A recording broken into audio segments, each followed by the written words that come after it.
VRV3 VRV3 error code A0. What's the means about the error A0? The means of internal protection they are using, like a solenoid valve or a heat exchanger or a control device, a protection device, any sensor, high pressures, low pressures, like that. So all about the protection devices belong from the protection devices. So which one is the getting problem? We have to check the in the system the exactly which error code we are finding in the system. Another error code is A1. The PC board detect E2 RAM defect. PC board defect E2 RAM defect. What means of ROM RAM? Where is the install in the PCB? Hindi में बात करें तो ज्यादा अच्छा रहेगा ना, हिंदी में बात करते हैं आपके लिए। तो इसका मतलब क्या है? A1 का मतलब जो है पीसी बोर्ड जो है वो डिफेक्ट है, पीसी बोर्ड डिफेक्ट है, और उसका मतलब है रैम डिफेक्ट है, उसमें E2 रैम डिफेक्ट है। इसका मतलब क्या होता है कि जो आपका मदरबोर्ड होता है, यानी जो पीसीबी बोर्ड होता है, उसके अंदर में एक रैम होता है, जैसे कि आपके अपने कंप्यूटर के अंदर में होते हैं या फोन में भी रहते हैं, सब में रहते हैं रैम। हर एक जो इलेक्ट्रॉनिक डिवाइस जो भी कंट्रोल होती है उनके अंदर में रैम रहता है, जिसमें वो पूरा प्रोग्राम उसके अंदर में मेमोरी सेव रहता है। वो रैम खराब हो जाता है ना, तो पूरा सिस्टम काम नहीं करता है, फिर पूरा पीसीबी चेंज होता है। तो A1 यहाँ पे पीसीबी डिफेक्ट का एरर कोड आ गया। उसके बाद है A3। यहाँ A3 जो है उसका मतलब है ड्रेन लेवल कंट्रोल सिस्टम, यानी कि जो ड्रेन का जो लेवल है वो कंट्रोल नहीं हो पा रहा है, और उसमें मतलब जो फ्लो है नहीं बैठ रहा है सिस्टम के अंदर में, ड्रेन का एरर है। यानी ड्रेन का जो लेवल है, लेवल का भी हो सकता है, या फिर सिस्टम में मान लो अगर मोटर ठीक है, वाटर पंप ठीक है, लेकिन वो सेक्शन नहीं कर पा रहा है, मशीन चल रहा है लेकिन सेक्शन नहीं हो रहा है, तो हो सकता है उस हिसाब से वो डिटेक्ट कर रहा हो कि इसका लेवल सही नहीं है। उसके अलावा इसका A3 का तो ये मतलब हो गया। A6 का मतलब फैन मोटर लॉक या ओवरलोड, यानी फैन मोटर जो है आउटडोर यूनिट का वो लॉक हो गया है, या ओवरलोड और हीटेड होने की वजह से वो बंद हो गया है। तो ये अपने को एक बार चेक करना है क्या दिक्कत है इसके अंदर में, मोटर के अंदर में। और A7 स्विंग फ्लैप मोटर, यानी कि कोई भी अपना जो इंडोर यूनिट्स हैं, यानी कि sling type of split AC भी होते हैं, वॉल माउंटेड स्प्लिट भी होते हैं, कैसेट यूनिट्स भी होते हैं वीआरवी के अंदर में। तो यहाँ पे स्विंग का काम नहीं करने की वजह से जो एरर आता है वो आता है A7, ठीक है ना। और A9 आता है the moving part of electronic expansion valve की वजह से ये दिक्कत हो रही है। एक्सपेंशन वाल Y1, ये Y1 कहाँ लगा रहता है? ये Y1 लगा रहता है आउटडोर यूनिट के अंदर में, ठीक है ना। उसके अलावा AF है drain level above limit. AF का मतलब और A3 का मतलब एक ही है, दोनों को आप एग्जैक्टली चेक कर सकते हैं, ड्रेन पंप से रिलेटेड है दोनों। और AJ कैपेसिटी सेटिंग्स, AJ का मतलब है कैपेसिटी सेटिंग्स। कैपेसिटी सेटिंग्स का मतलब इसमें क्या आ गया कि जिससे अगर कोई भी अगर आपका सिस्टम वगैरह है, सिस्टम के अंदर में जो भी आपने जो सिस्टम वगैरह लगा रखे हैं, मतलब जितने भी जो इंडोर है, जितने भी जो आउटडोर यूनिट है, उनकी कैपेसिटी कहीं ना कहीं जो है मिसमैच हो रही है, उसकी वजह से ये हो सकता है। C4 है, C4 का मतलब है thermistor for the heat exchanger. अगर हमारा जो मतलब ये आउटडोर यूनिट का एरर कोड है, जिसमें जो हमारा हीट एक्सचेंजर है उसमें लगा हुआ जो भी हमारे जो थर्मिस्टर वगैरह हैं, उनको अपने को चेक करना है कि वो काम कर रहे हैं या खराब है या क्या है। और C5 भी सेम एरर कोड है, ये थर्मिस्टर 3 का है, वो भी ऑलमोस्ट अपने जो है रेफ्रिजरेंट गैस पाइप वगैरह के पास में लगा हुआ रहता है, उसी के बारे में है। C9 भी जो है उसी के बारे में है, लेकिन ये जो C9 है ये जो है R1T for the air inlet. ये थर्मिस्टर R1T है, ये अपना जो है एयर इनलेट है। तो एयर इनलेट हमारा कहाँ पे होगा? आउटडोर यूनिट में तो एयर इनलेट होगा नहीं, आउटडोर में होगा नहीं, तो इंडोर यूनिट के अंदर में होगा, जहाँ सेक्शन सॉरी अपना सप्लाई और रिटर्न वगैरह के लिए है इसमें। लेकिन थर्मिस्टर का जो यहाँ पे काम बता रखा है इन्होंने, ये थर्मिस्टर R1T आउटडोर यूनिट के अंदर में कहाँ है, ये एक बार आप चेक कर लो। अगर ज्यादा समझ में नहीं आ रहा ना, तो ये कहाँ पे है, ये आपको आउटडोर यूनिट के अंदर में मिल जाएगा। यहाँ पे इसके अंदर में आप आउटडोर यूनिट के अंदर में देख सकते हैं कि आउटडोर यूनिट में ये कहाँ पे दे रखा है, तो आपको पता चल जाएगा कि ये कहाँ पे दे रखा है। उसके अलावा यहाँ पे जो एरर कोड है, वो एरर कोड और बता देता हूँ VRV3 के लिए मैं। ये हो गया C8C9 हो गया, CA थर्मिस्टर का, ये भी थर्मिस्टर का ही है, और CJ भी थर्मिस्टर का है, और E1 पीसी बोर्ड का है। जो पीसी बोर्ड का एरर कोड पहले A1 अपन ने बताया था ना, वैसे ही यहाँ पे E1 भी एरर कोड पीसीबी डिटेक्ट का है। और E3 है जो है हिंग प्रेशर स्विच के लिए। E3 जो हाई प्रेशर स्विच है, जो आउटडोर यूनिट के अंदर में लगा हुआ रहता है, ये उसके लिए है। और E4 है, ये लो प्रेशर स्विच के लिए है। E5 है, ये मोटर लॉक के लिए है। अब मैं आपको जो ये कुछ जो चीजें आपको बेसिकली बता रहा हूँ, तो इसको चेक करने के लिए आपको, जैसे मान लो अगर हाई प्रेशर का एरर कोड आ रहा है या लो प्रेशर का एरर कोड आ रहा है, तो हाई प्रेशर का अगर एरर कोड आ रहा है, तो इसको चेक करने का तरीका क्या है, जो नॉर्मली हम स्प्लिट एसी के अंदर में चेक करते हैं ना, सेम वही तरीका है। अगर हम कैसेट एसी स्प्लिट एसी में सेंसर चेक करते हैं ना, high pressure switch, low pressure switch, तो उसके अंदर में ओम्स वगैरह चेक करते हैं, या फिर अपन वोल्ट वगैरह चेक करते हैं। अगर उसके अंदर में पैकेज एसी के अंदर में भी अगर हम high pressure low pressure switch वगैरह चेक करते हैं, तो उसमें भी वोल्ट वगैरह चेक करते हैं। हमारा जो पीसीबी से जो पावर जा रहा है, वो जा रहा कि नहीं जा रहा है, हमारा जो स्विच है उसमें वो इनलेट और आउटलेट जो पावर है वो आ रहा कि नहीं जा रहा है, ये सारी चीजें अपन चेक कर सकते हैं। अगर हाई प्रेशर स्विच और लो प्रेशर स्विच अगर मैकेनिकल है, यानी कि इनबिल्ड आपके, जैसे लो प्रेशर स्विच है, वो सेक्शन लाइन के ऊपर में अगर इनबिल्ड लगा हुआ है, यानी कि वेल्डेड है, तो अपन को डी वेल्ड करके उसको निकाल के दूसरा लगाना पड़ेगा। और या फिर वो वॉल टाइप है जिसको आप ओपन खोल सकते हो, यानी कि फ्लेयर टाइप है, आप उसको यानी कि जो होता है ना अपने पास में फ्लेयर नट वगैरह होता है, जहाँ पे जैसे अपन कोई भी चार्जिंग लाइन से लगाते हैं, या तो ये या तो रिमूवेबल हो सकता है, या फिर ये इनबिल्ड पाइप के अंदर में हो सकता है। ये दो प्रकार के हो सकते हैं, या तो इलेक्ट्रिकल होगा या मैकेनिकल होगा। तो दोनों के अंदर में क्या है कि जैसे अगर खुलने वाला है डायरेक्टली तो आप खोल सकते हो, या फिर वो उसके अंदर में पाइप में, तो आपको इसके लिए क्या करना पड़ेगा, सिस्टम को सेक्शन डिस्चार्ज लाइन को बंद करना पड़ेगा, आउटडोर की गैस वगैरह निकालनी पड़ेगी, और उसके अंदर में फिर आपको high pressure low pressure switch वगैरह चेंज करना पड़ेगा, और फिर उसके अंदर में आपको वापस फिर वैक्यूम वगैरह करके प्रेशर टेस्ट करके फिर एडिशनल गैस चार्ज करके और सिस्टम को ऑन करना पड़ेगा। इसमें कोई भी सेटिंग नहीं करना आपको, वापस दोबारा कोई सिस्टम में सेटिंग करने की जरूरत नहीं है आपको। पंप डाउन यहाँ होने का कोई सवाल नहीं है, क्योंकि आउटडोर में से गैस आउट होगी, तो पंप डाउन का कोई इसके अंदर में रोल नहीं है। सीधा जैसे नॉर्मली आप करते हैं काम, वैसे ही काम करना है इसके अंदर में।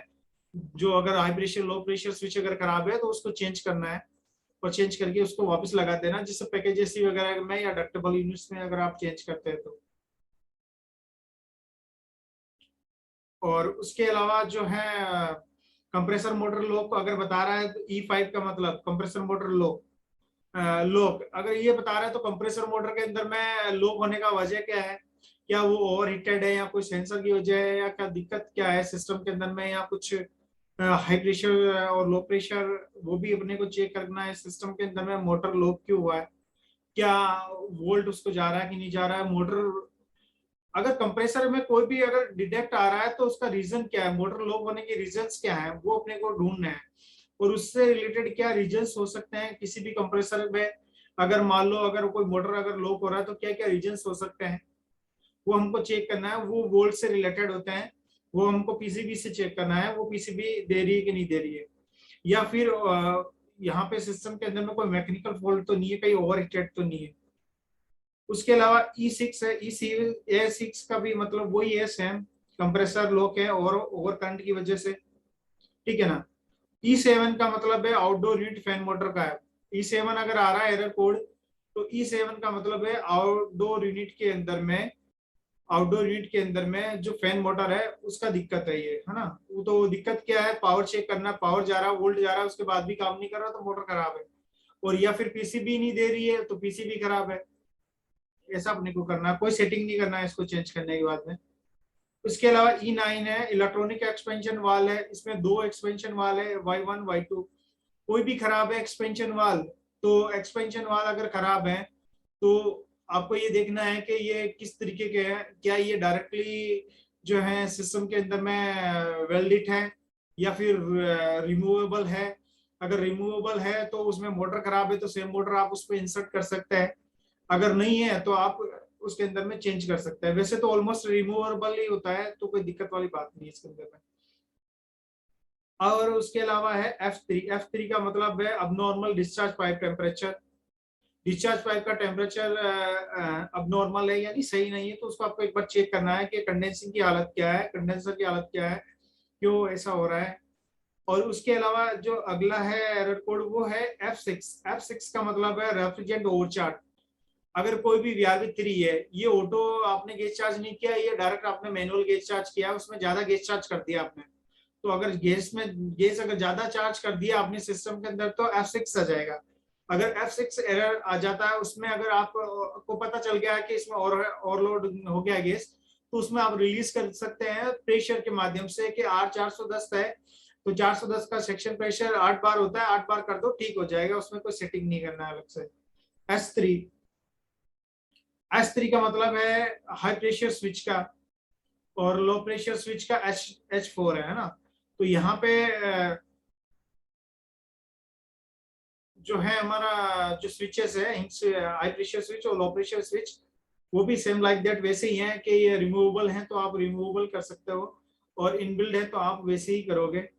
हाई प्रेशर स्विच का जो एरर कोड है E3 भी ऐसा ही था, E4 भी ऐसा ही है, H4 भी ऐसा ही है, H7 भी सेम ऐसा ही है।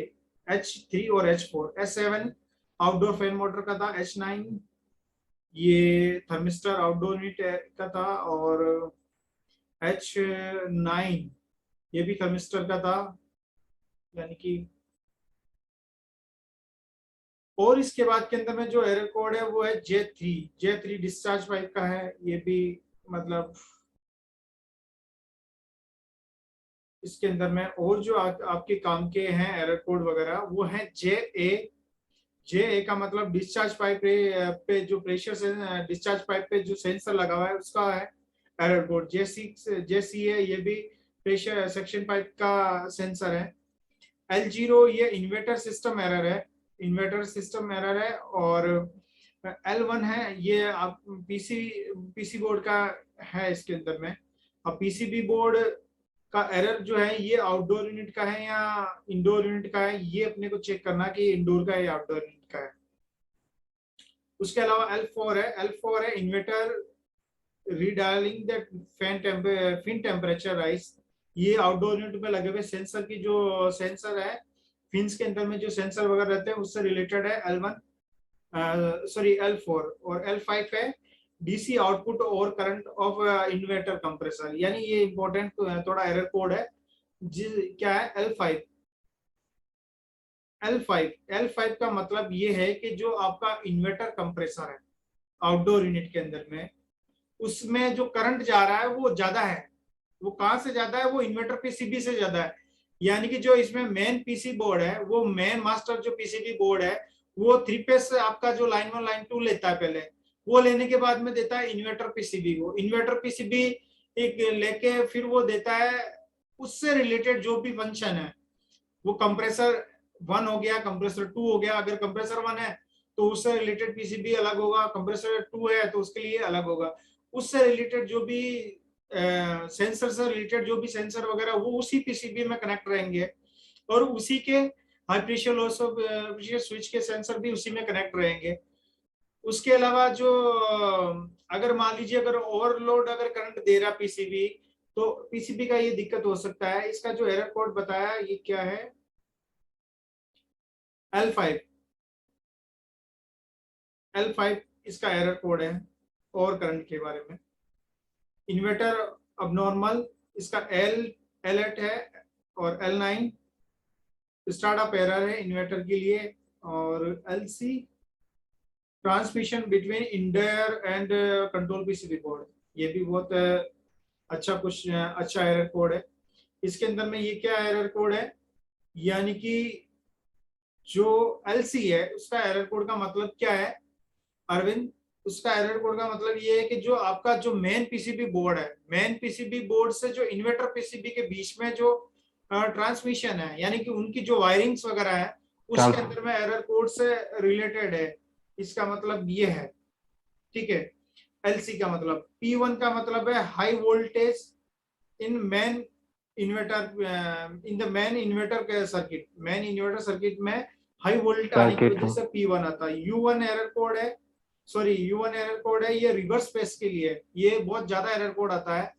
U1 एरर कोड बहुत ज्यादा आता है VRV3 के अंदर में। इसका मतलब फेस रिवर्स हो जाता है। अगर ऐसा आता है एरर कोड फेस रिवर्स वाला, तो आपको क्या करना है, फेस 2 को और फेस 3 को एक्सचेंज करना है, इधर से उधर अदला बदली करना है, तो ये ठीक हो जाएगा। इसके अंदर में भी कोई सिस्टम में सेटिंग नहीं करना है। ये आप जब रिस्टार्ट करोगे सिस्टम को तो ये ऑटोमेटिकली हो जाएगा, पावर ऑन करके ऑफ करके ऑन करना है केवल।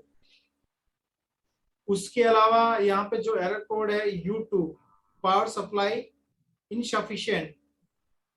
अगर आउटडोर यूनिट के अंदर में पावर सप्लाई इनसफिशिएंट है तो U2 इसका एरर कोड आएगा। U3 एरर कोड है check operation is not completed. अगर ऑपरेशन जो हमारा है, अगर वो टेस्ट ऑपरेशन अगर पूरा कंप्लीटेड नहीं है तो U3 इसके अंदर में एरर कोड आएगा। U4 एरर कोड है, वो ट्रांसमिशन एरर कोड है, ट्रांसमिशन एरर कोड है U4। इसका मतलब ये है कि इंडोर और आउटडोर के बीच में जो कम्युनिकेशन वायर हम डालते हैं 24 वोल्ट या 20 जो भी हो सकता है उसका वोल्ट कम ज्यादा, जो हम कम्युनिकेशन ट्रांसमिशन वायरिंग करते हैं उसमें प्रॉपर कम्युनिकेशन नहीं होने की वजह से U4 एरर कोड VRV3 के अंदर में आता है। U4 इसका ये रीजन है। U5 का जो है transmission between setting during the control by remote control, यानी कि जो हमारा रिमोट कंट्रोल है उसकी वजह से जो हम यहाँ पे वायरिंग वगैरह कर रहे हैं तो इसमें भी ये दिक्कत की वजह से हो सकता है। Transmission between indoor and outdoor unit, transmission between the main and सब रिमोट कंट्रोल, सॉरी इसका ये मतलब है, इसका किसका, ये बहुत आगे अपन U6 remote control PCB board setting during the control by remote control, feature of remote control PCB board। यानी जो कंट्रोल PCB बोर्ड होता है ना, जो जिससे अपन टेम्परेचर अप एंड डाउन करते हैं, टेम्परेचर सेट वगैरह करते हैं, अगर उसकी पीसीबी अगर खराब हो जाएगी तो उसका जो एरर कोड आएगा वो एरर कोड आएगा U6। तो अगर ऐसा कुछ है तो अपन उसको चेंज कर सकते हैं। उसके अलावा इसमें कोई सेटिंग नहीं करना। U7 ये transmission between outdoor units, outdoor से आउटडोर 1 आउटडोर 2 और मास्टर यूनिट के बीच में अगर ट्रांसमिशन का कोई भी दिक्कत आ रहा है तो उसकी वजह से अपना जो एरर कोड है यहाँ पे वो एरर कोड ये आ सकता है, जिसके अंदर में हम बात कर रहे हैं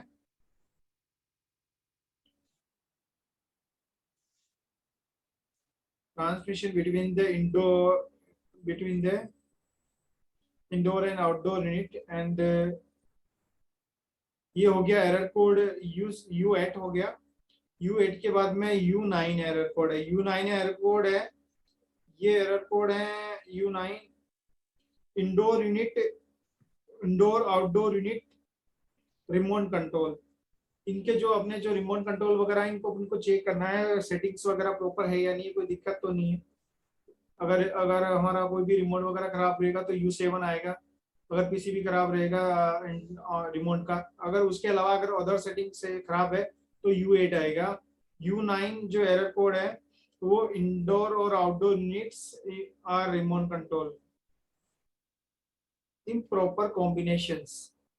जो इंडोर आउटडोर यूनिट्स है उसका कॉम्बिनेशन रिमोट में सही नहीं होने की वजह से U9 एरर कोड आता है।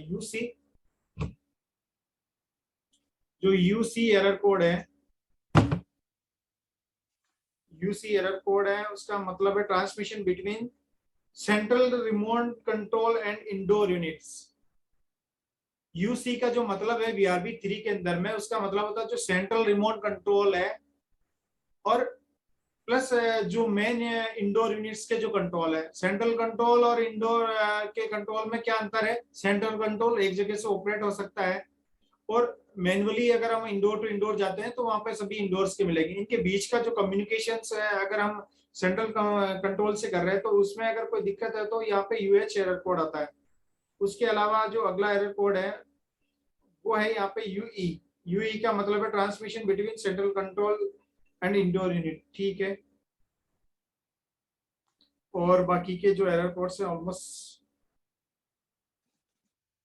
ठीक है, यही है। तो VRV3 के जो एरर कोड्स हैं अभी अपन ने सारे डिस्कशन किए हैं। और इसके अंदर में आपको कोई भी जैसे चीजें ज्यादा समझने वाली आपको जो भी थी वो मैंने बताई है। और बाकी 1-to-1 इसका मैं अलग से एक वीडियोस का 1-to-1 चीजें मैं आपको एक बार और समझा दूंगा, मैं आपको वीडियोस अलग से बना के। तो जितने भी जो VRV3 के जो एरर कोड्स हैं वो सारे ऑलमोस्ट अभी अपन ने इसके अंदर में कंप्लीट कर लिए हैं। और VRV4 के एरर कोड अपन कल कंप्लीट कर लेंगे। तो ये डेकन वाली जो चीज है, ये डेकन VRV3 और 4 ऑलमोस्ट कंप्लीट हो जाएगा। तो अपन दूसरी कंपनी के बारे में पढ़ेंगे ना। मैंने क्या बताया, आउटडोर हो इंडोर हो, चाहे थर्मोस्टेट हो, चाहे किसी भी तरीके की कुछ भी चीजें चेक करना, बहुत आसान है, कुछ भी डिफिकल्ट नहीं है, बहुत इजी है। जैसे आप स्प्लिट एसी को चेक कर रहे हो ना, वैसा माइंडसेट करके आपको वीआरएफ सिस्टम पे काम करना है। अगर आप ये चीज सोच नहीं रखोगे तो कभी भी आप उस चीज को हमेशा बड़ा ही समझोगे। क्योंकि मैं एक बात मानता हूं कि कोई भी एयर कंडीशनर या कूलिंग इक्विपमेंट है वो कूलिंग प्रोड्यूस करने की एक मशीन है, दैट्स इट। और उसके लिए अपने में जो यूज होने वाले जितने भी जो कंट्रोल, प्रोटेक्शन और उस प्रोसेस को प्रोड्यूस करने, उस रेफ्रिजरेशन साइकिल को पूरा करने के लिए, हो सकता है वो मशीन बड़ा है तो बड़े कंप्रेसर है। फ्रिज में छोटा कंप्रेसर इसलिए लगता है क्योंकि कम कूलिंग चाहिए, छोटा सा एरिया है ना। और कोल्ड स्टोरेज बड़े इसलिए हैं क्योंकि वहाँ बड़ा एरिया है, बड़े कोल्ड स्टोरेज में बड़ी चीजें रखना है, ज्यादा चीजें रखना है। कूलिंग के लिए, स्प्लिट एसी के लिए हम 1 टन में छोटा इसलिए यूज करते हैं ताकि वो छोटा एरिया में कूलिंग चाहिए। वीआर बड़े एचपी के अंदर में बड़े साइज और लार्ज कैपेसिटी कूलिंग जहाँ चाहिए हमको, इसलिए वहां पे हम यूज करते हैं। चिलर्स वगैरह हम वहाँ यूज करते हैं, पैकेजेस वगैरह हम यहाँ यूज करते हैं। अब ये जो चेक करने वाली या ये जो सिस्टम में मतलब अगर हम जाने कि इसमें हम चेक कैसे करें किसी भी इक्विपमेंट को, तो आप पहले सीधा सिंपल ये देखो, कंप्रेसर चेक कर रहे हैं तो कंप्रेसर को पावर कहां से मिल रहा है, इन्वर्टर पीसीबी से मिल रहा है। तो इन्वर्टर पीसीबी उसको पावर दे रही है कि नहीं दे रही, वही तो चेक करना है। और फैन मोटर को अगर चेक करना है तो फैन मोटर को पावर जा रहा है कि नहीं जा रहा है, इन्वर्टर पीसीबी से चेक करना है। चेक कैसे करेंगे, इन्वर्टर पीसीबी के अंदर में जो आपका जैक आके लग रहा है फैन मोटर का, उसके अंदर में से आपको वोल्ट चेक करना है। अगर आपकी कम्युनिकेशन वायरिंग खराब है तो कम्युनिकेशन वायरिंग के वोल्ट चेक करना है, इंडोर टू इंडोर कहाँ पे क्या मिस्टेक हो रहा है। अगर कोई भी आपका अगर high pressure switch, low pressure switch वगैरह अगर कहीं मिस्टेक्स हो रहे हैं या कहीं पे कोई डिटेक्ट ऐसा एरर आ रहा है जहाँ के high pressure low switch pressure के बारे में बता रहा है, तो उसके वोल्ट चेक कर लो। हो सकता है कि उनमें कोई डस्ट आ गया हो सकता है उसके अंदर में कोई भी अगर इस तरीके का एरर आ रहा है। तो नॉर्मली अपन काफी जो एरर कोड अभी डिस्कशन किए हैं इसको अपन बहुत अच्छे से कर सकते हैं, चेक कर सकते हैं और इसको रिसोल्व भी कर सकते हैं। हाँ इब्राहिम भाई बताइए क्या कह रहे हैं आप। मैं सर एक क्वेश्चन है मेरा कि जैसे इन्वर्टर पीसीबी है, इन्वर्टर पीसीबी को ऑफिसर मेन ब्रेकर अपन बंद कर दिए तो इन्वर्टर पीसीबी या डिस्चार्ज होने में डीसी करंट टाइम लेता, क्योंकि कैपेसिटर लगे होते हैं तो डिस्चार्ज को तुरंत अपन चेक नहीं कर सकते कुछ टाइम तक। तो उसका कुछ डिस्चार्ज करने का तरीका है इन्वर्टर पीसीबी को? नहीं तो उसके अंदर में आपको क्या उसमें मतलब खतरा कहाँ नजर आता है उसके अंदर में आपको, मतलब अगर जैसे आपको। डिस्चार्ज पीसीबी, इन्वर्टर पीसीबी है तो इन्वर्टर पीसीबी में अपन जब मेन ब्रेकर बंद कर दिया और एसी पूरा बंद हो गया आउटडोर, और उसके बाद अपन इन्वर्टर पीसीबी को जाके चेक करेंगे ओम। तो ओम चेक करने के लिए अभी उसके अंदर तो चार्ज है वो नहीं कैपेसिटर। ऐसे चेक नहीं करना है ना आपको, आप पावर ऑन रहने दो, ठीक है। पावर ऑन रहने दो, आपको चेक करना है ना इन्वर्टर पीसीबी के अंदर में। आप जब तक पावर ऑन नहीं रहेगा आप चेक कैसे करोगे इसको। अगर मान लो अगर आपको कोई भी high pressure switch, low pressure switch या फिर सोलेनोइड वाल या 4 वे वाल या जितने भी जो हीट एक्सचेंजर है या फिर मान के चलो कंप्रेसर ही मान लो, आप कंप्रेसर की पावर सप्लाई आप चेक कर रहे हो या कंडेंसिंग फैन की चेक कर रहे हो, तो वो ऑन रहेगा तभी तो आप उसमें से आउटपुट देखोगे ना कि पीसीबी आउटपुट दे रही है कि नहीं दे रही है। बंद रहेगा तो कैसे चेक करोगे? बंद करने के बाद तो आप सिर्फ पीसीबी के सर्किट को चेक कर सकते हो, और पीसीबी सर्किट को चेक करने के लिए पीसीबी सर्किट तो तब चेक किया जाएगा जब उस सिस्टम के अंदर में वो आउटपुट नहीं दे रहा है, वो आउटपुट दे रहा ही नहीं है, तभी तो आप चेक करोगे ना। तो सबसे पहले तो हमको ये चेक करना है कि रिलेटेड जो फॉल्ट है वो किस चीज का है, वो आउटपुट उस चीज के लिए दे रहा है कि नहीं दे रहा है। अब मान लो मेरी आंखें दिख रही है, मेरी आंखें देखने का काम कर रही है, मेरे कान सुनने का काम कर रहे हैं। अब मेरे कान सुनने का काम कर रहे हैं या देखने का काम कर रहे हैं, वो अगर वो कर रहे हैं या नहीं कर रहे हैं तो दिख रहे हैं, या उससे पहले उसका ऑपरेशन कर देंगे। मैं क्या कह रहा हूं, सबसे पहले आप फाइंड आउट करो कि व्हाट्स द मेन रीजन, वो क्या है, क्या वो एक्चुअल वो फंक्शन काम कर रहे हैं कि नहीं कर रहे हैं। नहीं कर रहे हैं तो फिर आप स्टेप टू स्टेप चीजों को फॉलो करो। अगर पीसीबी अगर बिल्कुल ही आउटपुट नहीं दे रहा है, पीसीबी से बिल्कुल ही आउटपुट नहीं जा रहा है, तो मैनुअली आप जब सिस्टम को आप जब देख लेते हो कि सिस्टम के अंदर में जो एरर इन्वर्टर पीसीबी का आ रहा है, सीधा सीधा एक सीधा एरर कोड इन्वर्टर पीसीबी का आ रहा है, तो आप जनरली ये काम करें, आप डिस्कनेक्ट कर दे मेन जो बोर्ड है आपका, मेन बोर्ड है ना, मेन पीसीबी बोर्ड है, उससे उसको डिस्कनेक्ट कर दें, उसके वायर वगैरह वहां से निकाल दें। और वायर वगैरह निकालने के बाद के अंदर में जो कैपेसिटर वगैरह है या जो भी आप बोल रहे हैं पीसीबी के अंदर में कि वो डिस्चार्ज नहीं है, उस कंडीशंस के अंदर में अगर हम मान लो अगर चेक कर रहे हैं तो वहां पे कोई ऐसी ट्रेजेडी हो जाए या कोई सिस्टम के अंदर में दिक्कत वगैरह हो जाए, तो कोई भी चीज अगर आप चेक कर रहे हो तो डेफिनेटली आपको ये पता होना चाहिए कि जो उसमें लगे हुए कैपेसिटर है क्या वो डायरेक्टली आपको ऐसे इंजर्ड कर सकते हैं या नहीं कर सकते हैं। ठीक है ना? कुछ तो झटका देता है सर, क्योंकि मैं एक बार खा चुका हूँ, इसके लिए मैं आपसे पूछा। बहुत बुरा झटका देता है। कैपेसिटर हम तो लोग चाहे जैसे सेम, हाँ, हम लोग नॉर्मली कैसे डिस्चार्ज करते थे, जब मैं बम्बई की बात बता रहा हूँ, हम लोग क्या करते थे, शॉर्ट कर देते थे डिस्चार्ज को। दोनों जो कैपेसिटर का जो पॉइंट रहता था उसको हम लोग क्रॉस करके डिस्चार्ज करते थे, शॉर्ट होता था, डिस्चार्ज हो जाता था। ये तब जाके हम लोग चेक करते थे। ये हमको रिलायंस में ट्रेनिंग दिए थे तब हमको मालूम पड़ा था। मैं बोला आपसे पूछता हूँ, आपको कुछ अलग बोलते हैं, आदमी अलग अलग आदमी से तो अलग अलग तरीके रहते हैं, तो मैं मैं बोला तो आपसे आपको ये पूछता कह हूँ। रहा हूँ कि जो काम आपके लेवल का नहीं है वो आप काम को या तो आप प्रोफेशनली सीख के करो। अगर हम आधे अधूरे बन के काम करेंगे तो डिफेक्ट के लिए आएंगे। और मैं आपको पीसीबी में छेड़छाड़ के लिए कभी भी सब्जेक्ट इसलिए नहीं करता हूँ क्योंकि आपने कोई इलेक्ट्रॉनिक्स से भी तो कर नहीं रखा है जो आपको सर्किट पढ़ना आ जाएगा। तो जब आपको सर्किट पढ़ना आएगा नहीं तो फिर आप उसमें फिर कास्ता नहीं करोगे, और कास्ता नहीं करने की वजह से कुछ चीजें जो सही है वो भी खराब हो जाएगी। तो जो जिस चीज का है, जो आपके लेवल का काम है वो आप करो, जो एक इलेक्ट्रॉनिक्स वालों का काम है वो इलेक्ट्रॉनिक्स वाले करेंगे, है ना। जो बेसिकली चीजें हैं जो हमसे बिलोंग करती है वो अपने को चेक करना चाहिए। बस। और बताइए।